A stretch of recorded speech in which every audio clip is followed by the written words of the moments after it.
Assalamualaikum warahmatullahi wabarakatuh. Perkenalkan, saya Putri Sulistianti dengan NIM 2008205098 dari kelas Akuntansi Syariah 3C. Pada kesempatan kali ini, saya akan sedikit menjelaskan mengenai akad mudharabah untuk memenuhi salah satu mata kuliah akuntansi syariah. Yang pertama yaitu pengertian mudharabah. Mudharabah berasal dari ad-darbi fil ardi yang berarti berpergian untuk urusan dagang. Secara teknis, mudharabah adalah akad kerjasama antara pemilik dana dan pengelola dana untuk melakukan kegiatan usaha, di mana laba dibagi atas dasar nisbah bagi hasil menurut kesepakatan. Mudharabah akan dibagi hasilnya menurut kesepakatan yang telah disepakati pada awal perjanjian.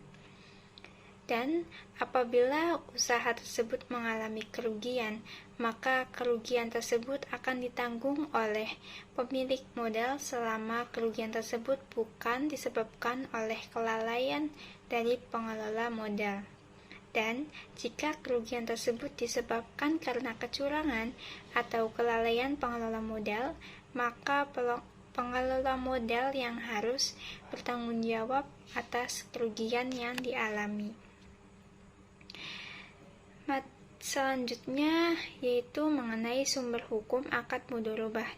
Mudharabah menurut ijma ulama hukumnya jaiz atau boleh, merujuk pada kisah Rasulullah yang pernah bermudharabah dengan Siti Khadijah.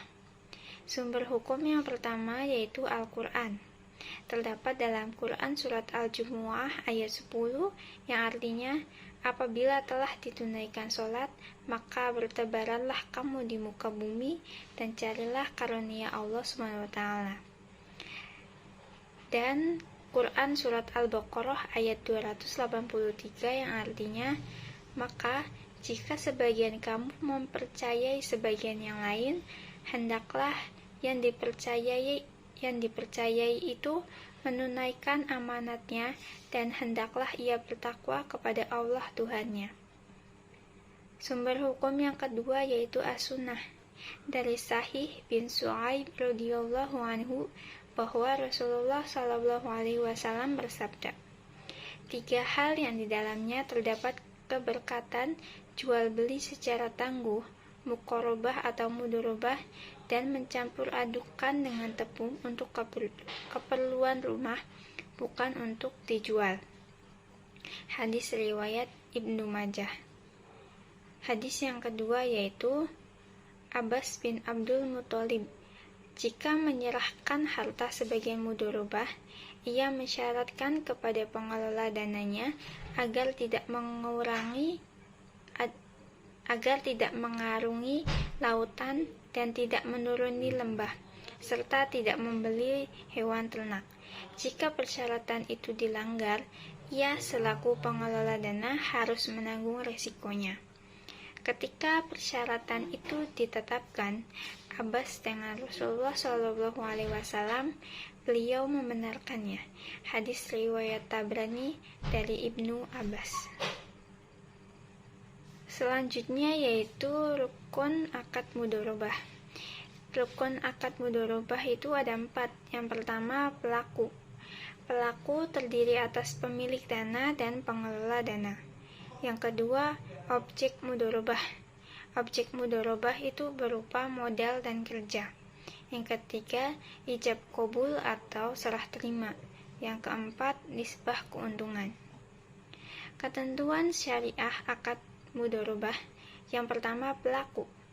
Pelaku harus cakap hukum dan baligh. Pelaku dapat dilakukan sesama atau dengan non-muslim. Pemilik dana tidak boleh ikut campur dalam proses pengelolaan usaha, tetapi ia boleh mengawasi. Yang kedua yaitu objek mudharabah. Objek mudharabah dibagi menjadi 2, modal dan kerja. Modal yang diserahkan dapat berbentuk uang atau aset lainnya, harus jelas jumlahnya dan jenisnya. Modal harus tunai dan tidak utang. Modal harus diketahui dengan jelas jumlahnya, sehingga dapat dibedakan dari keuntungannya. Pengelola dana tidak diperkenankan untuk memudorobahkan kembali modal mudorobahnya. Pengelola dana tidak diperbolehkan untuk meminjamkan modal kepada orang lain kecuali atas seizin pemilik modal. Pengelola dana memiliki kebebasan untuk mengatur modal menurut kebijaksanaan dan pemikirannya sendiri selama tidak dilarang secara syariah. Yang kedua, objek mudorobah kerja. Yang pertama, kontribusi pengelola dana dapat berbentuk keahlian, keterampilan, selling skill, management skill, dan lain-lain. Kerja adalah hak pengelola dana dan tidak boleh diintegrasikan oleh pemilik dana. Yang ketiga, pengelola dana harus menjalankan usaha sesuai dengan syariah. Yang keempat, pengelola dana harus mematuhi semua ketetapan yang ada dalam kontrak. Yang kelima, dalam hal pemilik dana tidak boleh melakukan kewajiban atau melakukan pelanggaran terhadap kesepakatan. Pengelola dana sudah menerima modal dan sudah bekerja, maka pengelola dana berhak mendapatkan imbalan atau ganti rugi atau upah. Ketentuan syariah yang ketiga mengenai nisbah keuntungan. Nisbah adalah besaran yang digunakan untuk pembagian keuntungan, mencerminkan imbalan yang berhak diterima oleh kedua pihak yang bermudorobah atas keuntungan yang diperoleh. Nisbah keuntungan harus diketahui dengan jelas oleh kedua belah pihak dan bersifat proporsional atau dinyatakan dalam angka persentase dari keuntungan sesuai dengan kesepakatan. Yang kedua, perubahan nisbah harus berdasarkan kesepakatan kedua belah pihak. Yang ketiga, pemilik dana tidak boleh meminta pembagian keuntungan dengan menyatakan nilai nominal tertentu karena dapat menimbulkan riba. Yang keempat, ijab dan qabul. Pernyataan dan ekspresi saling ridho di antara pelaku akad yang dapat dilakukan secara verbal, tertulis, korespondensi, atau cara-cara komunikasi yang lain. Selanjutnya yaitu ketentuan hukum akad mudorobah. Yang pertama, mudorobah dapat dibatasi oleh periode tertentu. Yang kedua, kontrak tidak boleh dikaitkan atau mualak dengan sebuah kejadian di masa depan yang belum tentu terjadi.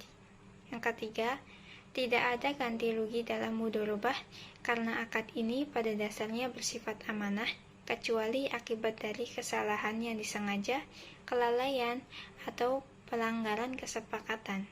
Yang keempat, jika salah satu pihak tidak memenuhi kewajibannya atau terjadi perselisihan di antara kedua belah pihak, maka penyelesaiannya dilakukan melalui badan arbitrasi syariah jika tidak terselesaikan melalui musyawarah.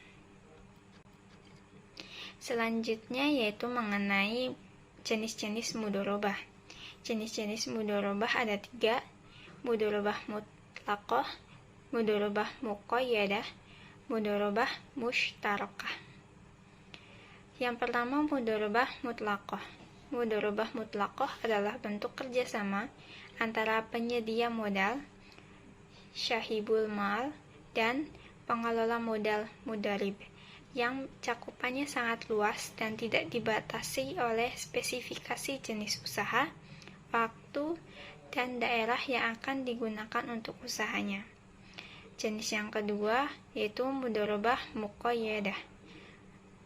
Mudorobah muqayyadah atau disebut dengan istilah restricted mudorobah atau spesifik mudorobah adalah suatu bentuk kerjasama di mana mudorib dibatasi dengan batasan jenis usaha, waktu, dan tempat usahanya. Jenis yang ketiga yaitu mudharabah mushtarakah. Mudharabah mushtarakah adalah mudharabah di mana pengelola dana menyertakan modal dan dananya dalam kerjasama investasi. Di awal kerjasama, akad yang disepakati adalah akad mudharabah dengan modal 100% dari pemilik dana.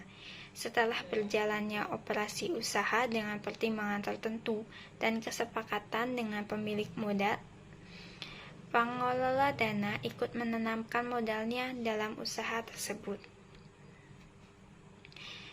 Yang selanjutnya yaitu mengenai risiko akad mudharabah.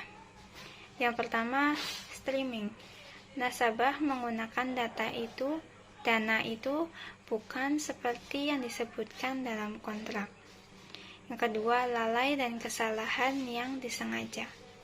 Ketiga, penyembunyian keuntungan oleh nasabah jika nasabah tidak jujur. Selanjutnya, berakhirnya akad mudharabah. Yang pertama, dalam hal mudharabah tersebut dibatasi oleh waktu. Jadi, ketika waktu tersebut sudah habis, maka akad mudharabah itu telah selesai, telah berakhir. Yang kedua, salah satu pihak memutuskan untuk mengundurkan diri. Yang ketiga, salah satu pihak meninggal dunia atau hilang akal.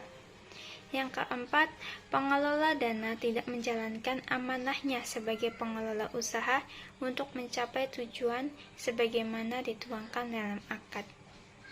Yang kelima, modal sudah tidak ada. Selanjutnya, contoh kasus mudharabah.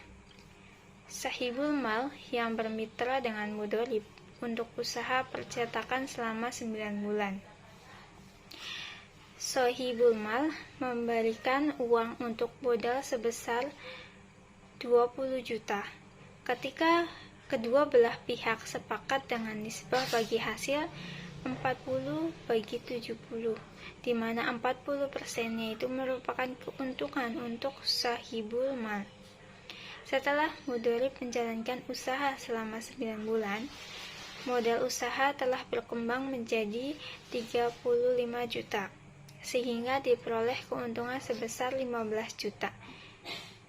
15 juta itu didapat dari 35 juta dikurangi 20 juta. Maka sahibul mal berhak mendapatkan keuntungan sebesar 3 juta. 3 juta didapat dari 40% dikali dengan 6 juta, dan sisanya sebesar 9 juta menjadi hak mudharib. Sekian materi yang dapat saya sampaikan. Kurang dan lebihnya saya mohon maaf. Wabillahi taufiq wal hidayah. Wassalamualaikum warahmatullahi wabarakatuh.